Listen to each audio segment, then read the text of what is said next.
Your reel, to the rods, to the anglers, to the lures on the end of your hook. Let's talk about those big bass here on Co-Anglers Corner with your hosts, Rob Welch and John Stoudinger.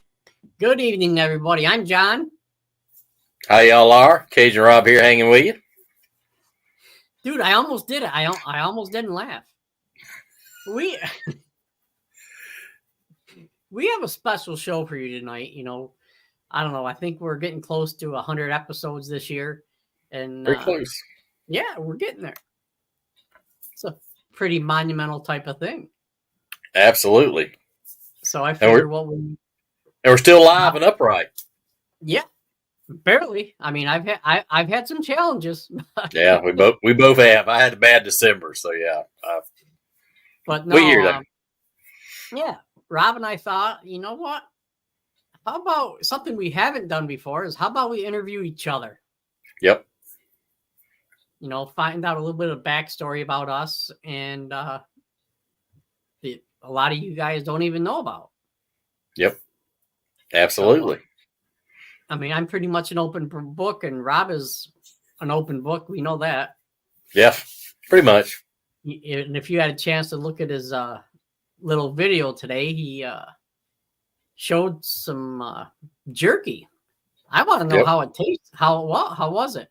Or wait, is it how it was or how was it? How it was, I don't know, but it was good. One thing I liked about it, it's real thin sliced and it's real tender. It's not tough like some you get. It's like real tough. Yeah. But yeah, I mean, it's real thin sliced and it's made in Texas. A little local guy has a family recipe. So I got maybe 6 different varieties, but I've tried the original and I think the spicy. And I've been real surprised. So I got a few more to try and see which one's my favorite, but pretty good. Bearded bison jerky. If y'all didn't see the video, but guy in Texas, great story, family recipe, and I say he does a good job. I was really impressed. Nice. And I'm huge on jerky. That's my favorite, absolute favorite for going fishing. Don't have to worry about keeping it hot. Don't have to worry about keeping it cold. Always good. Yeah. I bet you can't guess what mine is. It could be a baked good, maybe. Maybe. Okay. No, I have 3 staples. 4. Pepperoni. Yep. Swiss cheese. Dill pickles. And cookies. I still can see you eating at the back of the boat with a blanket and a guy coming in, a butler coming in on a bass boat said, "Would you like some Grey Poupon?" I see that in my head. Maybe I'm twisted. Could be. I just see that as a good commercial. That'd be pretty cool. That would be cool, man. Have a guy pull up saying, "Here's your lunch." Uh-oh. Here we go. The first tough question of the night right here. All right. Please specify who it's for or else we're both, well, I guess we'll both answer it. Go ahead, Joe. I called it. Remember for the show? I called it. So there you go. You'd be one of the first guys with a question. Yep. Absolutely. Oh, man. Oh. Here we go. Fairy wand. That's called a check. That's called a check casher up in my part of the woods. How do y'all fairy wand? I mean, how do you? That's what Joe wants to know. Well, go ahead, man. You the expert more than I am, so I'll let you lead off, then I'll follow up. You want to hear something funny? Yep. Back in the early 2000s, I didn't own one. Really? Wow. I pretty much flipped. It wasn't until the Senko came out, really, that I used one. Yep. And Senko in my area came out until I used one. Yeah. And then it was basically Texas rigging it, and then people started drop shotting, and I'm like, uh-oh. Or wacky rigging it, and I'm like, uh-oh. Might have to try something. Yep. But no. If you're casting 1/8 to 1/16 ounce, which I don't. Yep. It's probably the easiest thing to do up here because of the wind. Absolutely. I mean, if you try throwing a crappie crankbait into the wind, it's not very easy. Not everything up here is 30 to 40, 80 pound braid. Yep. We fish a lot of open water. And a lot of smallmouth. And a lot of smallmouth. Smallmouth has smaller mouth, so that gotta make sense. Yep. And I'm not one of these guys who thinks all fish are line shy. Yep. I think because and it's funny because guys are like, well, this 20-pound fluorocarbon they can't see. Well, or they can see that. I'm like, okay, then why can't they see the 8 or 10? Yeah. Or about Alabama rig. Looks like a chandelier coming through the water. And early spring, they're tearing that up. Oh, they're tearing it up now up here. Dang. The smallmouth tear it up year round up here. Huh. Interesting. Well, I shouldn't say year round, but during the regular fishing season. Yep. They do. Understood. Because up here where I'm at, they have 2 seasons. They have bass season, then they have catch and release season. Yeah. So, for the most part. Which I like that. That's good. I like that. Yeah. I wish they would do away with I wish they'd adjust some things because of this spawn. Yep. Take away catch and maybe open bass season a little bit later. Yeah. But then it just makes it a shorter season. So. Yeah, and then sometimes the spawn season moves, depending on the weather and the moon phases. So it's kind of inexact science, but that's what it is. You can't do anything about it. But it is what it is, Yep. But talking about spinning rods, actually, I think it was back in the 90s, mid-90s. I went to a bass university, which was back then was Bassmaster had them. Yep. And Woo Daves did a seminar, and he was talking about spinning rod and doing docks with like a Texas rig with a 1/0 hook, 4.5 inch. And I said, I like that. And that's what got me started spinning rod fishing and shaky heading. Yeah. And when I first really started getting big into it, shaky head, that's all I do, shaky head. And I kind of got away from it. I'm getting back into it now. But and then I said, like you said, light lines. And I said, it's kind of a quandary. I've caught a lot of fish on spinning rods. Like I said, I got 4 big bass trophies. All that's been on power techniques. Jig, spinnerbait,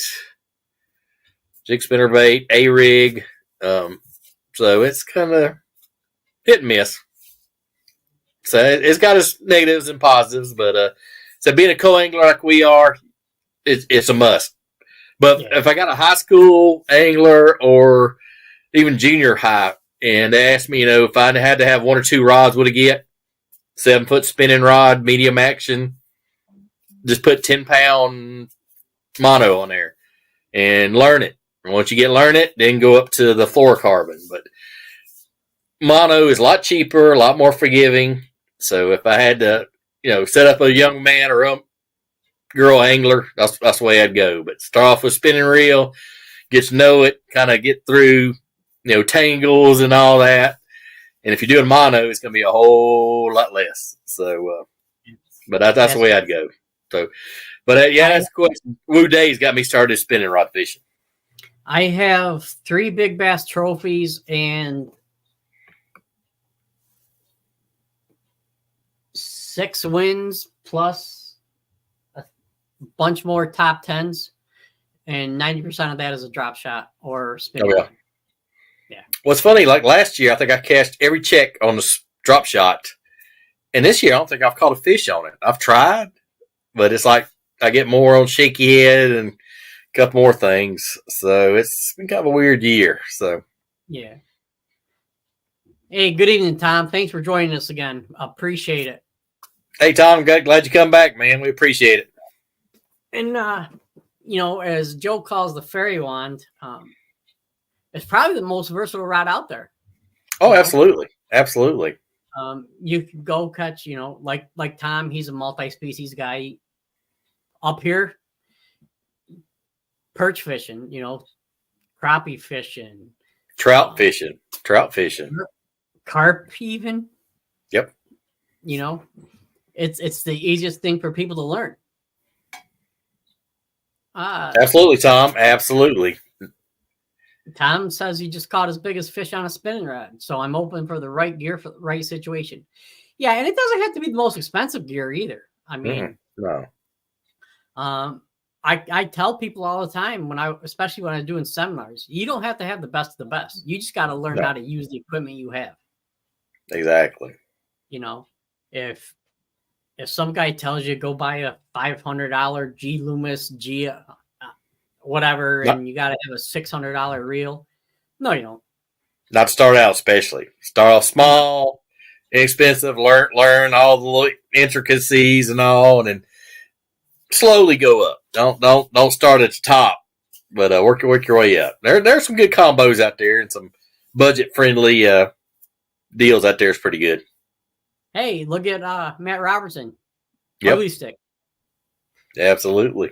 Those ugly stick rods with the glow in the dark rod tips have caught a lot of fish. Yeah, he's done pretty well on them. I think my first BFL got back into it in 2017.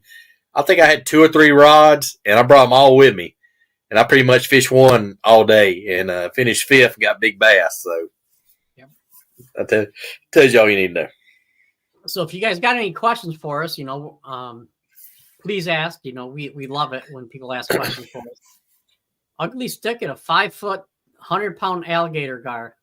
Wow, we have some big alligator gar, but down in South Mississippi, right there on the coast. I've seen some giants, some prehistoric giants down there. Yeah, you don't need sensitivity for that. They, there's some mean critters. Yeah. Wow, that's just crazy. Yeah, that's huge. About fill your boat.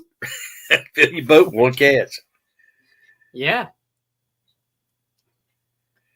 But yeah, going to kind of background, John, how did you kind of get into fishing, and what got you interested in fishing, and how'd you start? All right, so my first memory of fishing, I was 4 years old. It was in the early 70s. Yep. Okay, so you could go more than across the street without gun protection and stuff like that. You could walk, do pretty much whatever. So I was out in the front yard, and I knew it was getting close to time for my brothers to be walking home from school. So I told my mother, I'm like, hey, I see Mark and Brian coming home from school. You mind if I go down to the creek and fish? And that was probably maybe a half a mile down the road. She's like, yeah, go ahead, have fun, just be safe. All right. So here I am with my Zebco 202 out there casting, having a great time, with some night crawlers. And all of a sudden I get bit. And I might have been 35 pounds, maybe, just a itty bitty thing. And so I set the hook, I got this fish on, and I'm sitting there bear hugging my rod because I can't, I can't reel the damn thing. And I'm crying because I think this fish is going to take my fishing rod away from me. You got the death grip on that thing. Oh, and then some, yeah. And then about 3-4 minutes later, my brothers see me. Okay. Because they were nowhere in sight when I went down fishing. Yeah, they heard all the racket and say, what's going on down there? Yeah. So they came and they reeled it in. It was probably a 7-8 pound bullhead. Dang. I had no chance of losing that. He done everything but shit the hook out.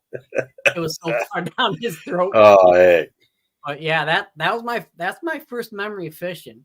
And then every once in a while, I would cancel school for myself and go fishing during high school and stuff like that. And guilty.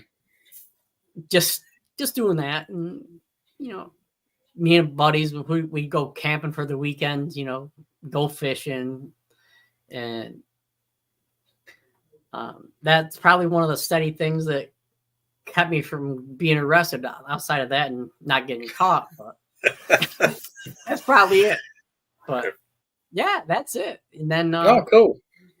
My best friend and I went in the Army a year or two ahead of him, and then we got out at the same time, rented an apartment together, and so our day consisted of waking up in the morning, going fishing, going to the bar for dinner, go home and clean up and go to the bar for women. And then, I mean, to play pool. Yep. Same. And yeah. And then go back home and do it day 2, day 3, day 4. And we decided, hey, we got a lot of fishermen here in the bar. Let's get a tournament. So we got tournament started on our local lake, and borrowed my buddy's brother's bass boat, and we went out and hung over we were still drunk because we stayed out to the bar until 2:00 in the morning, and went off for the blast off, and that was a fiasco for another day. I'll tell you about. We went home, went back out fishing at noon, caught a limit and weighed in, went to the bar, and continued our weekly routine. Absolutely. So that was my first tournament, and then got married or met my first wife, and moved down here and talked to the guy across the street, and he told him about a local bass club, and that's it. Cool. Yeah. How about you, Mr. Man? Well, I'm like you. I was probably 4, 5, 6. My grandfather on my mother's side lived like a quarter mile up the road. I could go down the little valley, be at his house, and I was always over there, being a kid. But he was always he was about 30 miles north of the coast, so we'd go to saltwater fishing sometime. He was always going somewhere.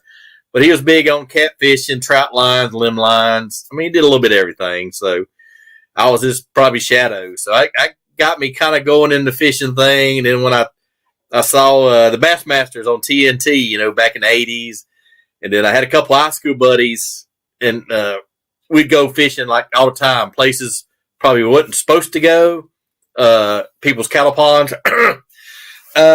But we had a good time. We'd all fish and joke and man, it was some of the best times of my life. We had this one pond. It was full of logs, and it was maybe waist deep. And we'd like walk across the logs, and I don't know how we didn't get snake bit. And we'd go bass fishing and catch some pretty good sized ones. We had like a snagless Sally and a man's jelly worm, but that kind of got me going. I said my granddad got me started, and the bass thing kind of come around, and I think back in the 90s, I fished a little bit, didn't do tournaments, and then I got, I think 2000, I was a marshal where they had the Bassmaster Wrangler Amateur tournaments coming in Knoxville a couple of years. So I ended up being a marshal and helping them back boats in and out. That was pretty cool. And I actually talked to one of the guys that's in the tournament, Kent Priel. He was in the tournament, and he won a chance to go to Bassmaster Classic through that. And I actually talked to him. And I said, man, it's been 25 years. But he has a little tackle shop in Nebraska. Cool guy. But that's how I got started. My granddad got me fishing and running trout lines with him, limb lines. And I said, just grew and grew and grew. And then so I had a long break. And then like 2017, I got really heavy into it. Said the first BFL at Del Hollow. I didn't know what to expect. I kind of did. And it was cold, and I had 3 rods. That's all I owned. I had 3 rods. So I was flipping a jig all day, and we was in this little creek. I flip this jig, and I get a professional overrun. So I'm getting the loop out, pick it up. Hey, 3-pounder on. I was like, hey, they want a dead stick. I said, okay, I got an idea what they want. So we flip, and there's this one log, about 6-inch log, come out, and this creek, maybe 3 foot on each side of the boat. Small. I mean, it was tight. So boater fishes through there. I flip a jig in there, and I go, oh, man, I'm hung. By the time I feel it start moving, uh-oh, somebody's home. Back. And I never forget, he's a young guy. I still talk to him. I call him Coach. And he nests my fish. I mean, it's like 4 foot from the boat, of course. And he nests my fish. And I never forget, he looks up at me going, "You get a check today." And it's like a 5.6. And it was like 39 degrees, spitting snow. And I think I had 2 others. I had 3 fish. So I finished 5th for the tournament, got big bass, and finished 5th. So I got a trophy, got a nice check. So I was like, you know what? I can do this. So since 2017, I've been fishing 5, 10, 15, 20 events a year. So here I am. Nice. So I'm blessed. But after we do. Your first tournament, it was a piece of cake, wasn't it? Yeah, not exactly, but I still had a ton of fun. Yeah. We got question number 2 coming up. Question number 2. Here we go. On tournament day, what's worse, crotchety spouse or mechanical breakdown? Mechanical breakdown. Yeah, because I've had it happen twice this year. But luckily, I didn't have any fish, so it didn't hurt me. It hurt my boater. But yeah, mechanical breakdowns because not making weigh in, having to call tournament director, say, "Hey, we'll be there, but we're going to be late." Because my one boater, he had enough either to get second or win it, and just wasn't in the cards. But he was cool about it. Never got mad. Never threw anything. He's like, you know what, my buddy's going to win it. It's his shot. He's been second a bunch of times, so he's pretty dang cool about it. So I was impressed with him. So hats off to him. I'm going to put a clause in before I speak on this topic. My wife is never crotchety. Yep. But no, I would say the mechanical breakdown because that can be fixed. Yep. And a crotchety spouse, I don't know. We've been on that road, brother, and it's a world of difference now. Me and you, we're both on that. We got wives that support us and keep the album fires burning and support us every way they can. So we're blessed, brother. Yes, very much so. All right, this one's for you, so I'll cue this one up. Big Rob, right. What's your pre-tournament breakfast or pre-tournament drink? And don't Easy say Jack Daniels. No, I'm too old for that. Chocolate milk early and often. That's me. Settles my stomach, fills me up. Chocolate milk, I'm good to go. Been that way for 30 years, 40 years probably. Works for me. So, all right, I know it's directed towards you, but I'll answer it too. Mine's coffee. Oh yeah. Yeah, coffee empties my stomach. Yep. Well, it reminds me because my granddad always had coffee. He had coffee and a Prince Albert pipe. He'd smoke it. So when everybody's got a Prince Albert pipe, it just like automatically, you smell something or hear something, takes you back then. That's what takes me back. I'm like, man, it gives me a flashback, a good flashback. So it's good to go. Good to go. And there's my buddy Ricky Hurd. Hey, Ricky. Yeah, we get y'all there, brother. He's from Texas, so send us a message, man. He's in Big Bass. Hey, he's an absolute hammer. Don't let him fool you. He's in Big Bass country, and he's a hammer. So yeah, dude, we'll definitely get y'all there, man. Is he from New York? Nope, Texas. Oh, I thought you said Big Bass country. I'm sorry. And I think Mr. Holiday, Mr. Rock, there agrees with you. Yep. Black Rifle coffee. See, I can't go wrong. No, I was in the Black Rifle till I saw him in Walmart. Yep. Which, hey, you can't blame them, Oh, yeah. Well, they got a coffee shop at Fort Campbell. Last time I was over there working in between Tennessee and Kentucky, they had a Black Rifle shop right there outside of base. Thought that was pretty impressive. Well, I think I got like 4 or 5 now. Most of them in Texas. Yep. My old stomping ground. Yep. Right on the main drag. The first base I ever went to that rented bass boats. Yep. So,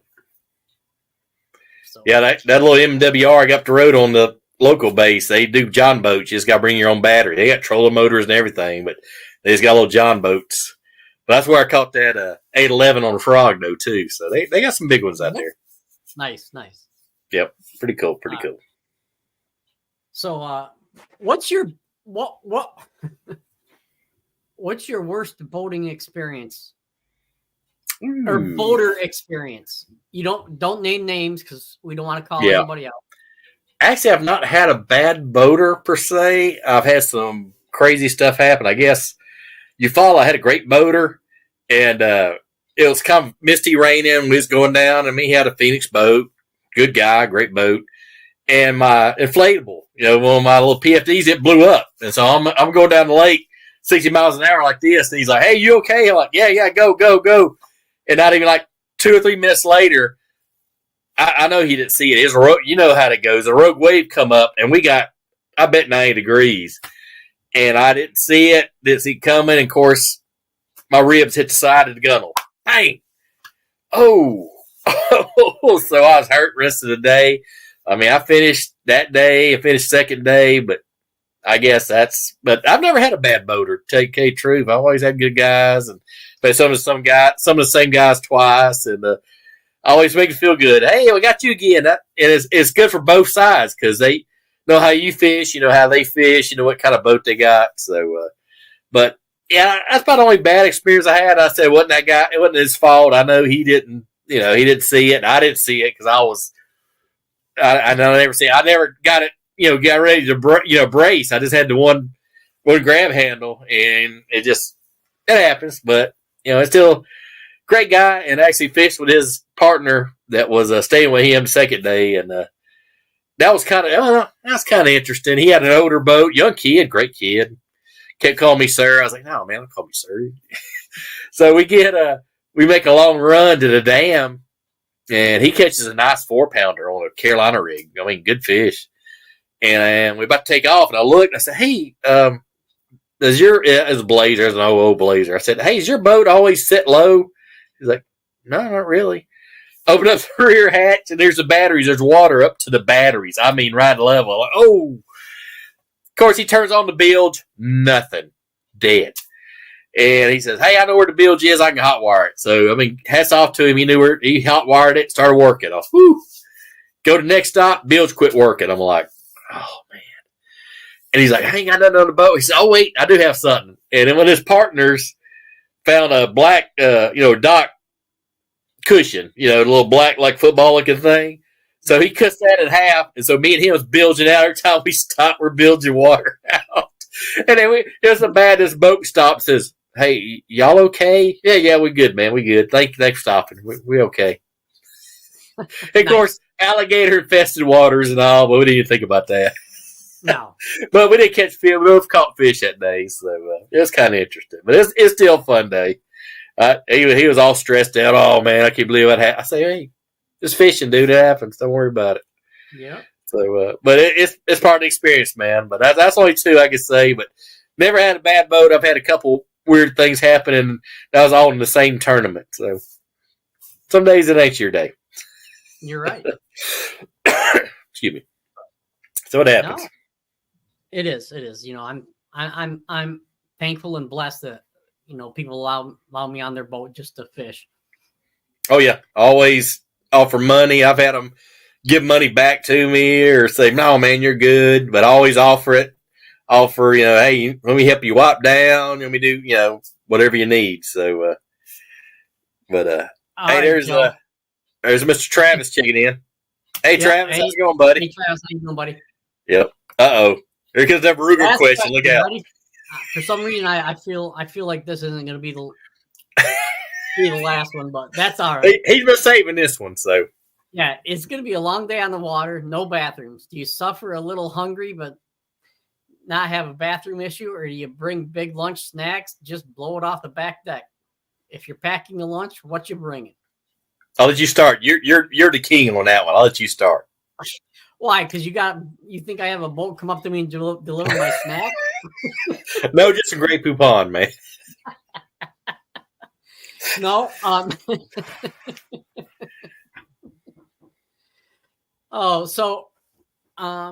My staple is I pretty much bring 5 things. Pepperoni. Yep. Swiss cheese cut up. I can put it in my pocket. Pull it out like a piece of candy. Let's see, pepperoni, Swiss cheese, dill pickles. All because the vinegar helps prevent cramps. Yep. Oddly enough, homemade cookies. Oh yeah, absolutely. And my 5th thing is beverage. Yep. either Gatorade, water, or both. Oh, and coffee in the morning. Absolutely. Unless my boater spills it, which has happened to me twice this year. But anyways, that's it. And if I have to go, I'll do it just like the boater does. I'll sit there, hold on to the handle, the steering wheel, and the shifter. Drop them. I've lost a couple pair of socks doing this, but hey. They took the ultimate sacrifice. There's been times where I walked in with one sock on, one sock off, pair of shoes, but you know what? I was comfortable. Hey, I got 2 words for you. Dude wipes. Carry them everywhere. Even to work. But I should probably invest in some since I wear the Zico shoes without socks anymore. Yeah, you might want to carry. I carry my tackle bag. I just take a rubber band, have about 5 or 6 of them, because you have to worry about it getting wet or swollen or just being a big blob. So it's a lifesaver. Yeah, my buddy I used to fish tournament partners with it once in a while. He would carry baby wipes. Yep. Oh yeah, so. Yeah. But it being a little package, it makes it a little handier. But funny you say that about the bathroom. Me and a team partner of mine was on somewhere in Kentucky. I think it was on Harrington. And we come to this little creek, and there's this boat. And we're like, I'm like, I don't have my glasses on. So I'm like, what is that? An old man is perched on top of the outboard taking a 10-200, let's say. I don't know. And he is like 80 years old, like weighs 120 pounds, look like, just skin and bones, and we just ease by him. I mean, what do you say? We try not to rock the boat, we eased on by. That's an image you can't get out of your head. I'm sorry. Lord, I apologize for that, but we just, oh man, but yeah, I mean, I do pretty light. I do like you. I'll actually freeze a bottle of water or 2 bottles of water. I got a little Yeti cooler. And I got the ice pack in the bottom. I got 2 waters in the bottom froze, so they kind of melt off during the day. And then I have like a Coke or Pepsi Zero now. And I'll have some beef jerky. That's about it. That's all I carry. Sometimes I carry some crackers, but I do pretty light. Yeah, me too. But I try not to eat too much. And there's some days I don't eat. I try to force myself to stop and drink and eat something. Yeah. But it happens. It happens. So now there's some times like getting ready for the weigh or standing in the weigh-in line. I'm like, oh man, I hope this don't go. Yeah. Hey Eddie, you just have to go back and look at it, man. There's been too much going on. Yeah. That's pretty good info though. It's pretty good info. Yeah. Joe's been asking some questions, so I know you're a long time listener on this show, so you know what that's all about. Oh yeah, definitely. World Fishing Tour says, just thinking about doing something crazy and guarantee $100K for first place. Better subscribe for the news at fishwft.com. Yeah, that World Fishing Tour is next level, guys. You need to check it out. It's the real deal, Holyfield. Yeah, Eddie knows what I'm talking about. Eddie's been there. I'll have to put it in my Walmart pickup. Hey, Amazon's got them. Just saying. That's where you get mine. Last question.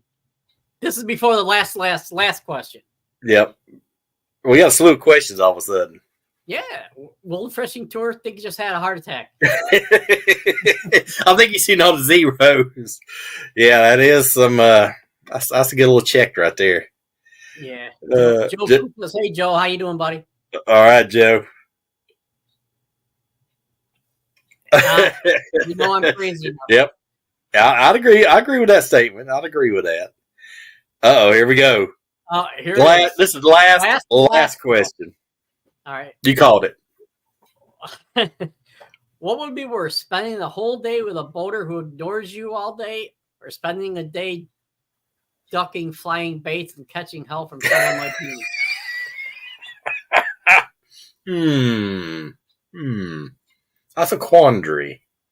Well, seeing that I carry ounce and a half jigs with me, depending on where I'm going, I think if I was ducking baits from you, you wouldn't be able to duck because you might hit one might hit you in the back of the head and knock your hood off. But no, it doesn't bother me. I mean, I've had boaters say, "Look, it's nothing against you. I just, especially flipping. Oh yeah, I got to concentrate or sight fishing or whatever. It doesn't bother me.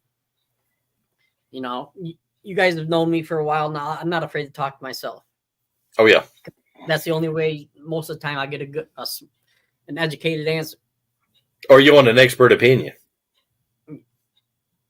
Yes. But I've had I'm not going to mention the name. There's a high-level pro I fished with one time, and he joked around before the tournament and after tournament, but during fishing, he was quiet, which I understand. This is living. So, I mean, everybody's different. I've had boaters talk me ear off. I've had some we just back and forth. So you got to kind of, being a co-angler like we are, you get kind of a feel in first 20, 30 minutes how the guy's going to be. And say, if he's quiet, don't be bothered. Hey, let the man be. And I've told him, I say, hey, I'll be back here in the boat. You need me net or something? Holler, because I won't know. Just holler. So, yeah, you just have to. It's like every day, you just have to pick on what people like, kind of pick up on what they like, dislike. So, it's not that big a deal, but just get a read on folks. Troy Mims says Tackle Warehouse has them. Yep. I'm probably the only one on this program who's never ordered from Tackle Warehouse. What? I've had a little bit from them. Just a little. I never had. And Steve, this is in reference to the World Fishing Tour. Well, we know Travis is crazy, but I don't know. I wouldn't mind seeing that, especially if it was up north. Hint, hint, up north, hint. Eddie said yeah, I believe that. I believe that wholeheartedly. St. Lawrence, hint, hint, hint. Yep. But speaking about the LBAA, it would be nice if they come to Lake Cumberland, Kentucky. Just throwing that out there.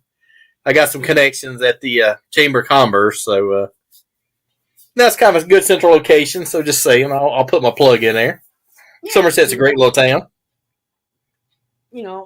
It wouldn't be a bad thing to have a northern division, Yeah. But anyways, I'm not telling them how to run their business or anything. Just throwing a couple of hints out there. Yeah, I'm just throwing a hint out there. If they need a lake, look at Lake Cumberland. It's got it. FLW's been there a bunch of times, and so Somerset's a great town. So there's plenty to do, plenty of hotels. There's a convention center. So yeah, if y'all looking for a lake or got one you can't find, fill a date, look them up. Yeah, they congrats to Travis and Steve and those guys. They're putting on a heck of a show this year. Yeah, I said being in Guntersville watching the show, them guys worked their tails off, and it was hot as Hades. So hats off to you guys. Y'all did a great job and worked your tails off, but it was a great show. Joe Kuklis wants to know if you're flipping weeds all day, you're allowed on the front deck. That depends on the tournament. Yeah, no, BFLs you can't. I know. No, opens you can't. Yep. It just depends on the rules, and that's one of the things I'd like to say is no matter what circuit you're fishing, whether it's a club circuit or a professional circuit, read the rule book. Yeah.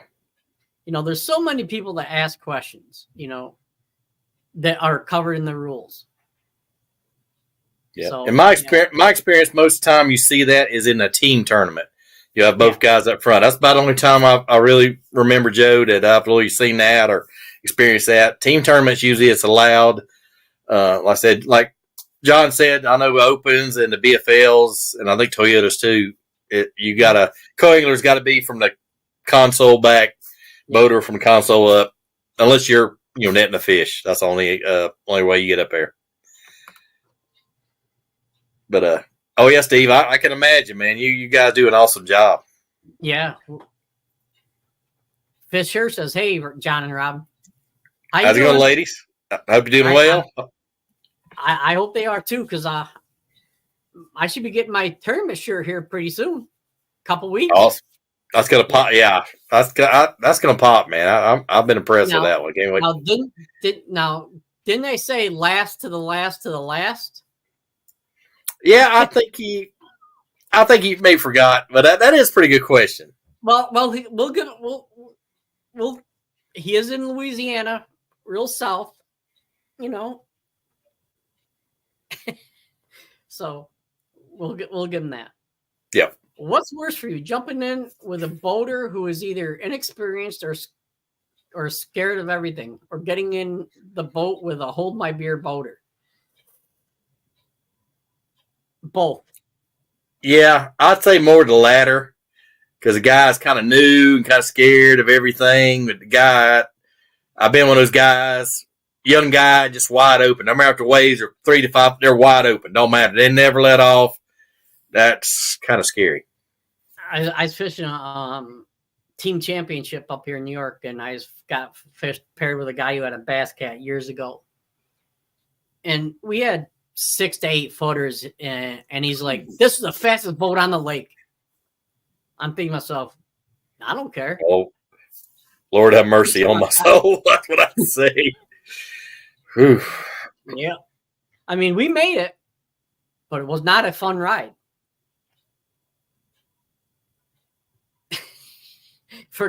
Joe's doing doing his honeydew list from 6 years ago, I think. Forgive my question counting.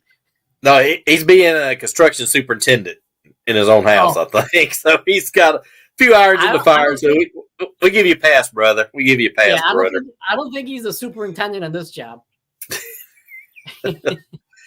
Maybe assistant superintendent. Yeah. I think this might go back to the spouse question. Could be. Maybe he's putting out feelers, wanting to know if it's a good thing to go out fishing when the spouse is cranky.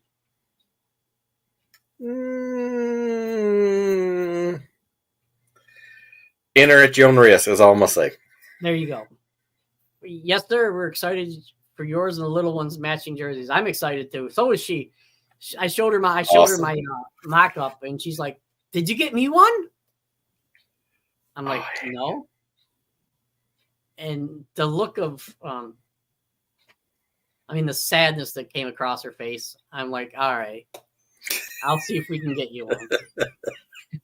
And so hey, enjoy it, brother, because my son was like that, and now 14, he's like too cool for it now, but he enjoyed his when he had it. So, enjoy the time, brother. And, the last couple of years, she hasn't wanted them. Yeah. So they'll surprise you sometimes. Yeah. So she doesn't know I got it for her yet. So awesome. Oh, she's gonna be surprised. I'll wait. You have to video. You have to do a video when she gets it. I'll see that expression. What I might do is let her do the unboxing, and there you go. There we go. That'd be good. Joe's firmly between being the job site peon and Mr. Honeydew. Yeah, I say probably so, man. And don't forget, you're in the oven that is Louisiana by this time of year. Lord help you. Well, he's used to it. Yeah, that's true. So, I'm shocked he doesn't have to be in the camper for this show. Yeah, he's getting there. I mean, I've seen some of his work. It's pretty impressive. So, keep doing what you're doing, Kuzan. Everything's looking good, man. You're getting there. Yeah, and back to Fish Her. If you guys have not seen the quality of work they've done, I mean, they're putting out new products all the time. It's got weight bags. Check out the weight bags they got. Outstanding quality. Yeah, and I showed my daughter the new gloves they come out with, and she goes, "Oh, I think you should get those ones." So I messaged Trisha. You got the seal of approval. So there you go. Yep. Never upset the kid. Try not to. Yep. 190 degrees with a heat index of. Yeah, I'd agree with that statement. Yeah, that's all right though, Joe. But yeah, man, they they grow up way too fast. My 14-year-old is about 6 foot. The ladies at the LBA remember because I had, who's a big kid we? Oh, it's just my 14-year-old. He's like, she's 14. I was like, yeah, he's taller than Dad right now. So the first thing, much like look up at him. And, yeah. Nah, he's a good kid. Kind of hard to discipline someone when you're looking up at him. He knows Dad is still busted chops. He could be 2 foot taller than me and 20 years older, and I'll still bust his chops. But oh yeah. But I got a good kid. He's a good kid. Yeah, that's a respect issue. But definitely. I shouldn't say an issue. That's a respect. Yep. That all parents should teach their kids. Well, I'm gonna do a Joe B here. Last question. No, not counting trophies or finishes. What's been your favorite tournament? Not in regards to finishes, but you just enjoyed the day, enjoyed the boater, you enjoyed the lake. Can you name one? It was just a great day. Remember you caught fish or not, or caught one or caught 5. Which been your favorite? Gunnersville. No, really? No. I'm about to fall out of my chair. I'm about to fall out of my chair. No. You ever go to a tournament and say, I hope I get this person? Yeah. That happened to me. Oh, hey. Yep. Because he's a local hammer. He's fishing the Bassmaster Classic. He's won an Open. And Casey Smith, he lives 40 miles down the road from me, but we never seem to be in the boat together. And I always want to, I wondered what made him so good and everything.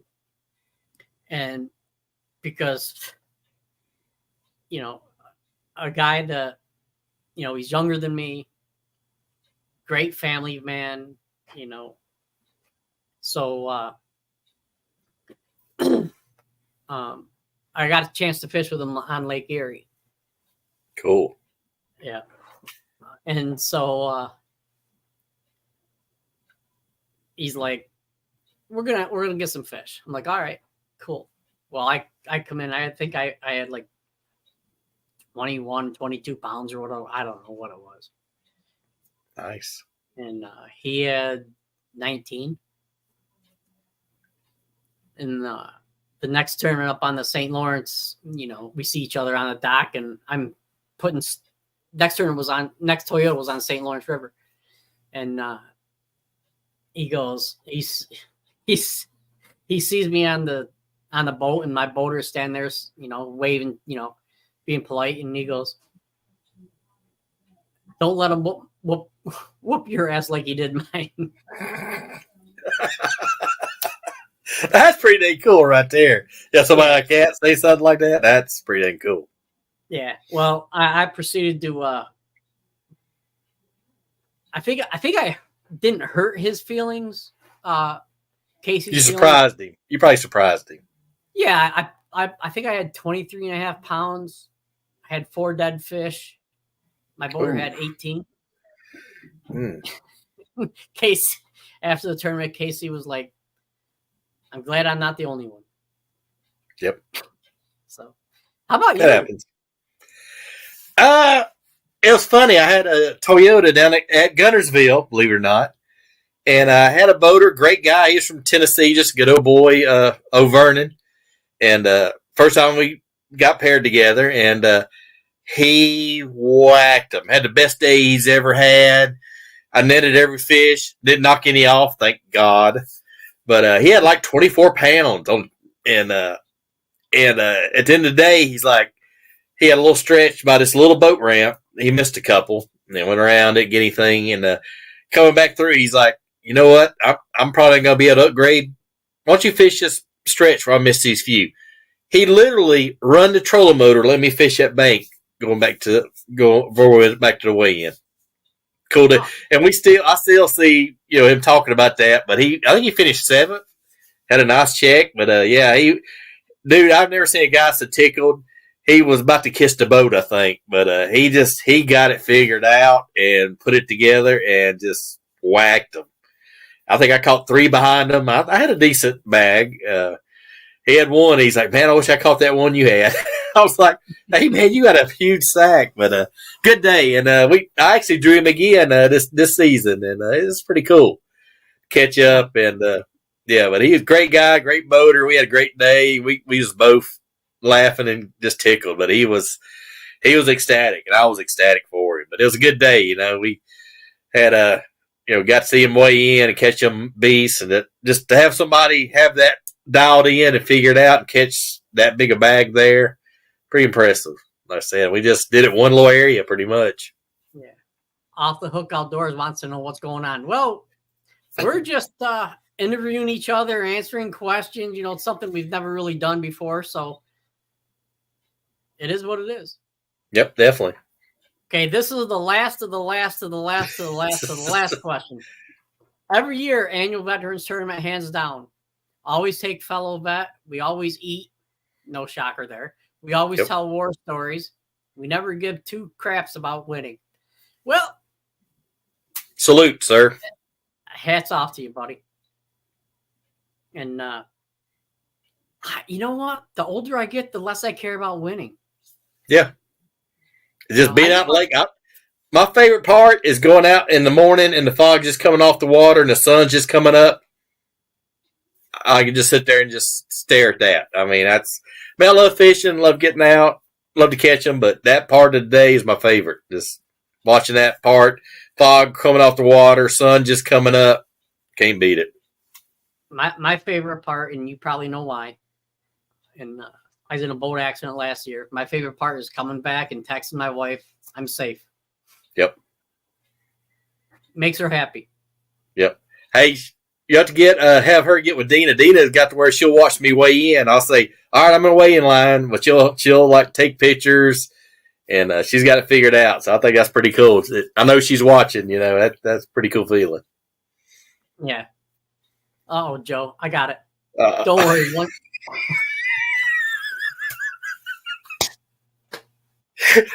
Oh, man. Maybe, Joe, man. I don't know. I'm not getting no younger, dude. Now, I'm just happy to have hair still. I'm happy to have hair up here still. So. Yeah. I'm getting to the point where I got more hair on my leg, which I have hardly any, than I do my forehead. But no. What? Why is that a so guy? I'll never be as good looking as you.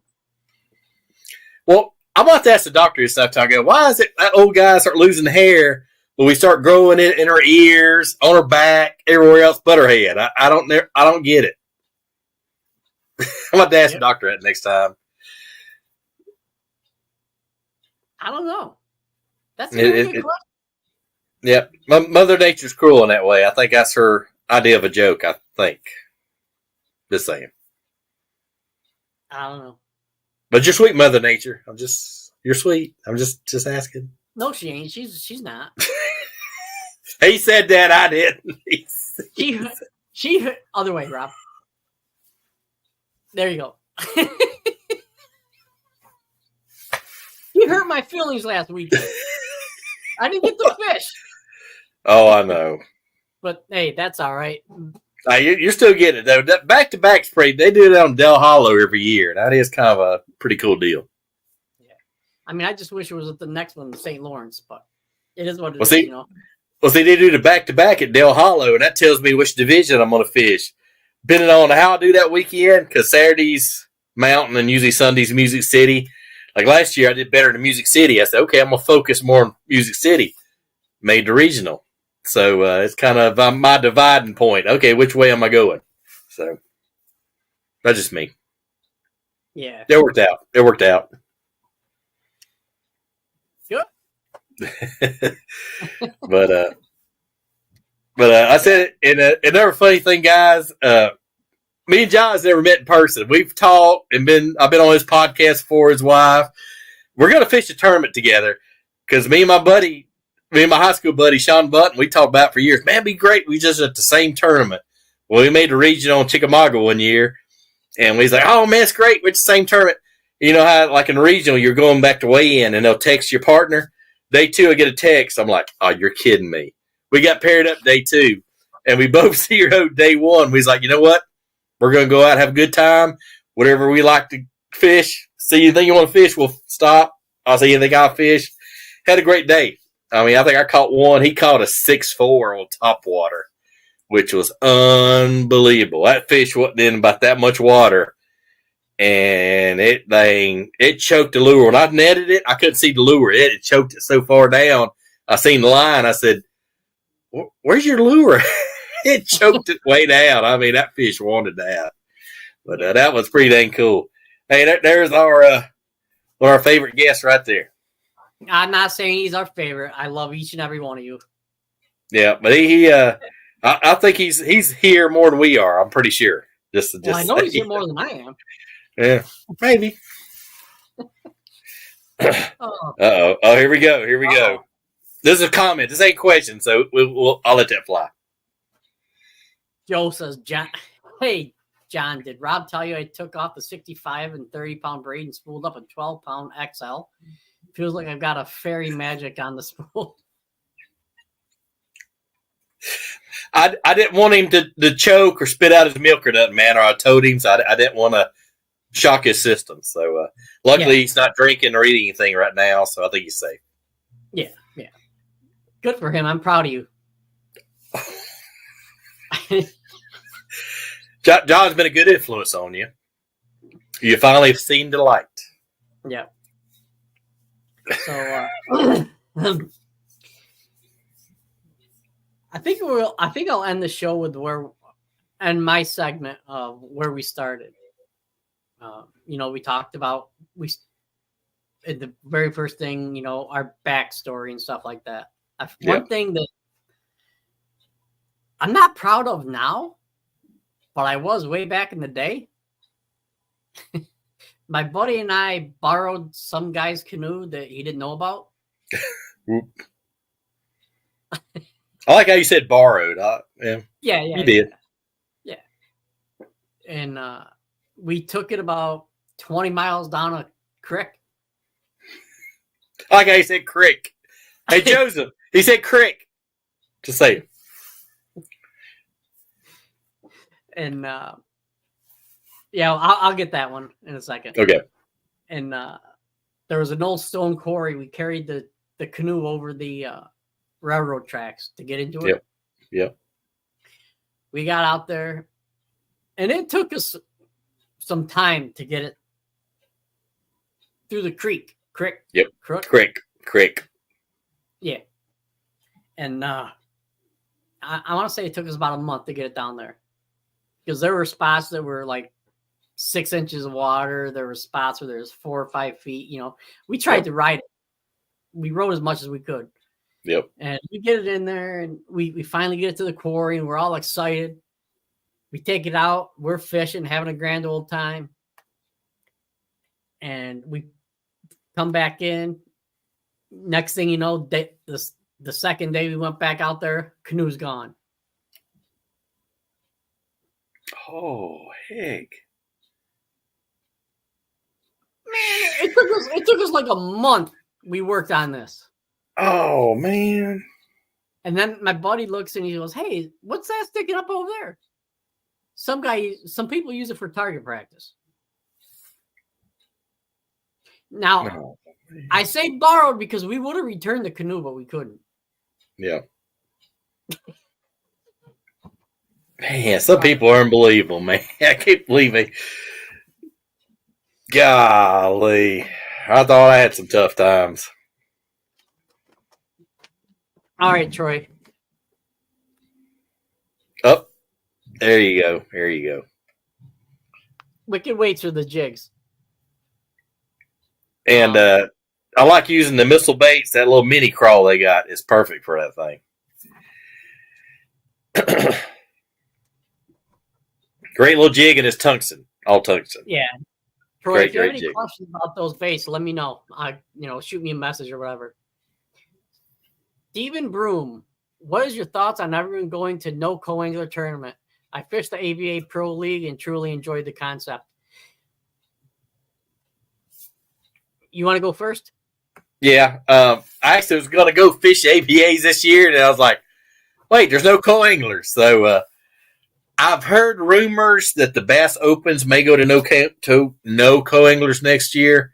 I'm afraid that's looks like it's going to happen. I know the year FLW, last year they had FLW at co-anglers 2018. I jumped in the Lake Cumberland FLW tournament because I know that was going to be the last kind of go around and closest tournament to me, but it was worth it. But yeah, I think it's a mistake, but you know, I know it's a business decision, and I know Bass Opens had a lot of tournaments, short co-anglers, so I'm afraid it may be going away in some tournaments, but we'll see what happens. But I don't know. My opinion on that is they're going to shoot themselves. They're shooting themselves in the foot. Yeah. Because I'm going to say 90. I don't know. I'm just a dumb old man from New York, but I'm going to say 90% or higher of all these pros, Toyota Series, Invitational Fishermen, Open Fishermen, started out as co-anglers. Yeah. Scott Martin started as a co-angler. Oh, yeah. I know lots of them that started out as a co-angler. Absolutely. You know, and that's how you tune your skills. Yep. You know. Oh, no. Is this another question from Joe? No, he's got to run. I guess the boss is looking for him. I'm sure he's got the runs. Maybe. Yeah. Troy, I just saw a little bit of Troy, and Troy's message. Yep. And no, the next one down. Okay. Joe. Okay. Yeah. There we go. Co-anglers do not affect the boater making the elites. It will be the same without a co. If you're good enough, you'll make it. Agreed. I agree. And when you're fishing the opens, Toyota Series, most anglers, unless you're doing the EQs, aren't making a living at it. Yeah. And if you look at the money aspect of it, I think the co-anglers, I know on the ABA, help pay the pro side. Yep. Major League Fishing too. Good chunk. Yeah. So I think they're all going to shoot themselves in the foot. It's going to push. The kayak industry is huge now. Oh, it's blowing up. It's going to take over. Yep. Because if you can't get into a tournament, what are you going to do if you like to fish? Kayaks are, you get into a kayak for a couple grand, $500-600 you can get into a kayak, Absolutely. It's not going to be the best, but I just think, and I don't think the boating industry is going to like that in the electronic industry. The way the prices are going, they've about priced themselves out. It's unbelievable. And then you take a whole segment of the fishing industry out, But absolutely, yeah. I think they're going down the wrong road. They do something, but I don't know. They got. I know forward facing some other things that's going on. They're gonna have to do some changing. They just can't turn a blind eye or just cut it all off. I don't know. Yeah. They got to figure out something. It's funny about, you mentioned forward facing. A lot of the tournaments in New York are forward facing sonar tournaments. Yeah. Offshore tournaments. Up until 2 days before the BFL on Oneida, they had more co-anglers than boaters. Wow. Huh. And I want to say they were short two co-anglers. They were short two co-anglers for the tournament. Well, funny as I say, there's some guys in Florida I've talked to and seen comments. Florida's always got more co-anglers than boaters, which surprises me down there. But yeah. But here in Tennessee, Kentucky, we're always short co-anglers. Every week we get in texts, hey, you know any boaters? Or you know any co-anglers want to sign up? So quite a few boater on boater draws. I mean, this goes back to the question about the doing away the co-anglers. What's that tell you? If you have more co-anglers than boaters, are you going to try to force them into being a boater? Things like it. Some of the reasons why some co-anglers just can't. I mean, I know right now I can't go out and spend $90,000 on a boat. Mm. And then get time to practice. I mean, being a boater, you got to have time to practice, or you're spinning your wheels. Yeah. So it's kind of a two-edged sword. But I know one co-angler, I think it's a Dale Hollow or Cumberland. I think it's Dale Hollow. Had a buddy who was a co-angler of mine. He got with a boater that was a co-angler, and they said, "Well, we don't have any spots for you. If you want to be a boater, you come on." So he had like a tracker with a 40. So he entered the tournament with a tracker with a 40. And I seen him at launch. I said, "Hey, Speed Racer, how'd it go today?" So he just shook his hand. But so I have heard about co-anglers being short. And I've had it happen twice. My boater got sick. Well, one time he had COVID, the guy, and he called me at 5 a.m. from the hospital. And I was like, "Hey, man, I understand." It just when it hit, like in 2020. And I had another one that said he was sick, but I don't know. But anyway, I've had it happen twice, and I got left out of the tournament. Even though I had a link and all that like I was supposed to, I still got shut out. So it is what it is. All right, fellas. It's getting late. Been a long week so far. But it was a lot of fun, though. We had a lot of fun, too. I hope you guys learned a little bit. And I said, we thought about this, and we said, hey, you know what? We hadn't really interviewed each other and told us, where we kind of started from or where we're at. So it was a lot of fun. But if I'm repping any of you companies, forget that thing about the canoe.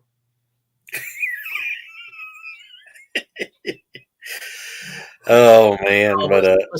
Seriously, folks, thank you guys for tuning in. It means a lot to us. We don't do this for fame and fortune or money. No, we have a good time. And I said some of the new viewers like Tom and some other guys, just kind of a quick rundown. Mondays, we usually do ladies and fishing, usually LBA anglers or even ladies out there doing their thing. So we got to give them a platform and let them talk about their experiences and what they do. So it's usually it's co-anglers, which me and John both co-anglers. So that kind of worked out for us. And then Wednesday, we kind of do wide open, just we crappie guys, catfish, kayak guys. So, but anyway, we enjoy it, man. We all like to get interaction from you guys viewing, and we appreciate you liking, subscribing, sharing. So we appreciate all you guys for tuning in. Yeah. So everybody have a great 4th of July. Have a safe weekend. Don't blow off any fingers or toes. Joe. But and don't do nothing we wouldn't do.